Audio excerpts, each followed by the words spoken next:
everyone, so I've wanted to film this video for a while now. I have a huge book haul from a library book sale that I went to a while ago. It was such a fun time. My husband and our 2 friends went with me, and it was actually during a hurricane. The weather was awful, and we were like, whatever, nothing is gonna stop us from getting all of the books. And yeah, I got a lot of books because most of them were only $1. These are all the books that the library can't hold anymore for whatever reason, so they're just practically giving them away. So yeah, it was madness. And before I share with you all the books that I got, I wanted to share with you some of the books that my friends got because I got some A+ footage, and I made my friends do a mini book haul in the car. We just went to the library book sale and we're driving in a hurricane. And this is Tracy. Many of you know her because she read Mistborn and she's very passionate about it. Oh, yeah. And this is her book haul. Go! Oh, I got The Lovely Bones. For $1. For $1. I got The Great and Terrible Beauty. Yes. For $1. I got October Skies, one of my favorite books, for $1. I got Water for Elephants. Yes. I got 3 Khalid Hassan books. This Thousand Splintered Suns. The Mountain That Echoed. And The Kite Runner. My one of my favorite authors. And then I got Clockwork Angel because it was $1. And Yes. I just got it. $1. Yes! Win, what did you get? Okay, so my first one was kind of a 3-in-1. It was 3 by Andy Dillard. It's My favorite. Pilgrim at Tinker Creek, An American Childhood, and The Writing Life. Yes. She's fantastic. I'm excited. American Childhood. And Very good. this is kind of my blind date book. I haven't heard of it Yes. before, but I wanted to get it. It's called An Artist of the Floating World It's a cool cover. by Ishiguro. I got a book of essays by Wendell Berry. Yes! What Are People For? Oh, nice. Oh my gosh, our friend was just talking about Wendell Berry. Accordion Crimes by Annie Prolix, who, if you haven't read any Annie Prolix, I have not. she tells a great story, really great novelist. Cool. Highly suggest a lot of her stuff. She's won some prizes for the Shipping News and others, and really great. Cool. I got a heartbreaking work of a staggering genius by Dave Eggers. Oh, cool. Oh. We were talking about the author, and I've heard a lot of good things about Author this of The book. Circle. So this is one of his really good ones, I think, and I'm excited to read it. Cool. I have a book of short stories by Alice Munro, The View from Castle Rock. She's one of my favorite short story writers. Alice Munro? And Never heard of her. gotta love it. She writes great stories. She's Canadian. The story of Edgar Sawtelle is supposed to be a really good Southern novel. I actually started it a while ago, but it was in a weird format on my iPad, so I'm excited to have a real You got a book lot of copy. Southern books. And that's favorite stuff. that's my book haul. Yeah, dude, you got a lot. Okay, well, I got a lot of random. Guys, I love this. Can we start a booktube together, the 4 of us? The booktube couples. Yeah. Hello. Look at our donuts. We got donuts. Donuts and books. The best Saturday. We might die, but that's okay because we'll die happy with donuts and books. And now onto my own haul. The first book that I want to talk about that I got at this library book sale is A Great and Terrible Beauty by Libba Ray. Oh my gosh. First of all, I'm so thankful to my friend Tracy for telling me to get this book because I had never heard anything about it, and I actually already read it and I am in love. I was actually quite surprised by how much I enjoyed it because this cover is not, I'm not gonna lie, it's not my favorite. So this was described as like a gothic mystery Victorian boarding school story, which just sounds right up my alley. So the main character, Gemma, grew up in India and she's sent to a boarding school in England when her mother dies tragically. And the weird thing is that Gemma has been having visions, including a vision of her mother's death before it happened. She realizes while she's at boarding school in England that there's a young man who followed her from India to warn her about the vision she's been having. All you really need to know is that this is kind of like a paranormal historical fiction book. The characters were so ordinary, even though the storyline was this magical, epic, tale. There's something about mixing that magic, that paranormal element in with this with the selfishness of teenage girls who treat each other more like frenemies most of the time, but are really, you know, just insecure below the surface, and they want to be known and they want to know, and they're dreamers. They're damaged dreamers. That's why I loved this book. These characters really have to deal with kind of the tension of living in reality and wanting and desiring so much. They want beauty, they want love, they want power, but all of this ambition and just, you know, basic human desires are limited to them. It's a book about consequences and just kind of finding that fine line and how there are dangers beyond how things seem. Okay, anyway, this is not a book review. Moving on. The next book I picked up is Walk Two Moons by Sharon Creech. Truthfully, I don't know much about this book except that it was recommended to me when I was in library school by a middle school librarian. So yeah, it's middle grade. It's won a lot of awards, actually. All I really know is that it's a book about one girl's journey to kind of overcoming fear and coping with loss and change. She's 13, her name is Sal, and she goes on a journey to try to find her mom, I think with her grandparents.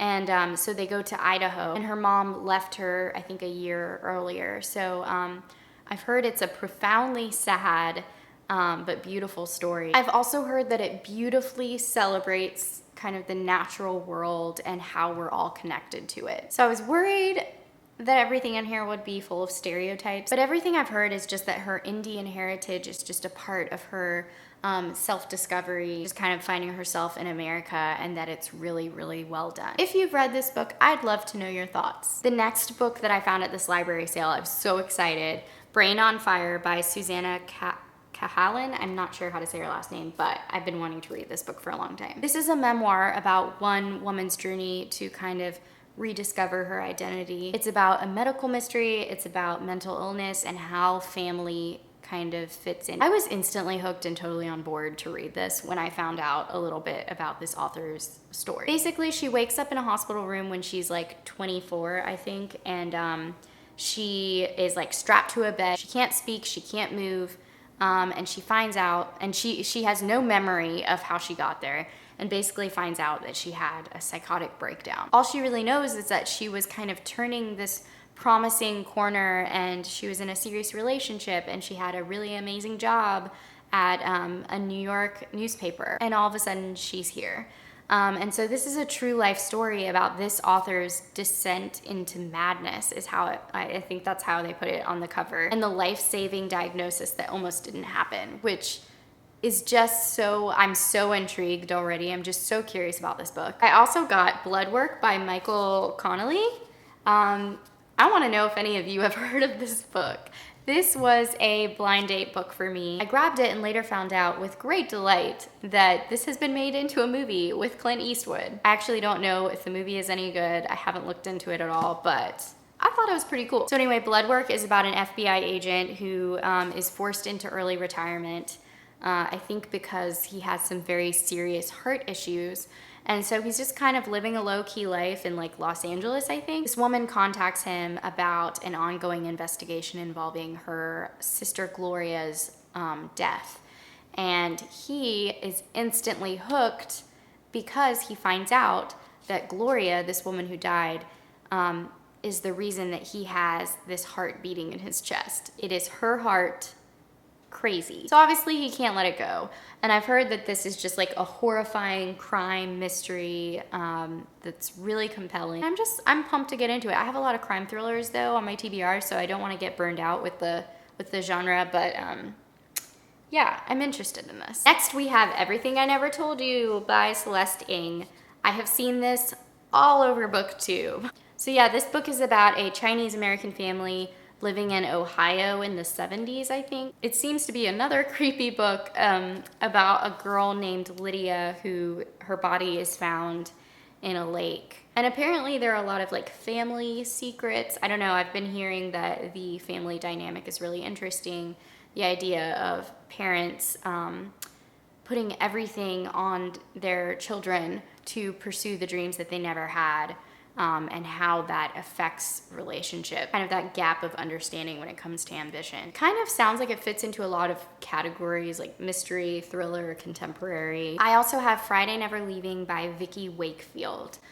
This was another blind date book for me. I found it, I saw the cover, I was intrigued, so I picked it up. I do fully believe that book covers are designed for a specific target audience. And if I enjoy the cover of a book, it's probably targeted towards someone like me. That's not always the case, but I just think that kind of justifies the whole judging a book by its cover thing. I believe in the marketing process. Anyway, this is a story about, it's a coming of age novel about a girl named Friday who lives on the road with her mom. They're kind of running away and she's never really put roots down, running from the past. And then I guess when her mother dies of cancer, Friday has to continue living on the run. I guess she meets a bunch of kids who are like squatters in this abandoned house, and some interesting things happen. A lot of danger and confrontation, but I also think that she like comes to terms maybe with what it means to have a home and a family, maybe. I also picked up The Truth About Forever by Sarah Dessen. I mean, it's Sarah Dessen. I don't actually think that I've read this one, so I had to pick it up. Her books just give you those warm and fuzzy vibes, and I just feel like everyone should have a Sarah Dessen book on their shelf, just in case. Just in case you need those warm and fuzzy vibes. Sort of a classic YA romance kind of story, I think, about a girl named Macy who's living a pretty ordinary summer, although she's grieving the loss of her dad. She just meets this boy and she helps renovate her sister's beach house, or a beach house, and just kind of has all of these changes over the summer that teach her to take risk, uncovers really important memories. She's growing up. It's just a classic kind of coming of age story. And yeah, I mean, gotta have it. Sarah Dessen. Love her. I also picked up White Oleander by Janet Fitch. This book has been on my radar since I was in high school, and that's why I haven't watched the movie. It's about a mother who's a poet, I think imprisoned for murder, and her daughter, Astrid, I think is her name, and she moves from foster home to foster home. I've just heard that this is a gorgeous, heartbreaking story about self-discovery and redemption and loss. Honestly, that's all I really needed to know to get into this. I'm really interested in reading about the foster care system. If you have any recommendations, please let me know down below in the comments. Yeah, I'm really interested in picking this up. Also picked up The Keeper of Lost Causes by Jussi Adler Olsen. This is actually a book that Aaron picked up. He was interested in it, and I was like, I can get behind that. This is a book about one of Copenhagen's best homicide detectives who's dealing with a lot of grief and regret because two of his fellow cops, I think, were shot and killed. The story, I think, unravels when he finds a case about a politician who everyone thought died 5 years earlier, but she's not dead. And that's really all I know about it. It's a cool cover. I think it's the first book in a series. I also picked up these 3 books that I talked about already in my Spookathon October TBR videos, and I haven't gotten to them yet. I'm hoping to get to Frankenstein this weekend before Halloween because, I mean, it's Frankenstein. But yeah, that's The Handmaid's Tale by Margaret Atwood, In the Woods by Tana French. Really, really excited about this one. And yeah, Frankenstein by Mary Shelley. I'm not gonna go into what these books are about because I already did that in my other video, so you can watch that. I'll leave the link down below for that TBR video. But yeah, that's my huge library sale book haul. I hope you enjoyed it. Let me know if you've read any of these books or if I need to prioritize any of them, and I'll see you soon.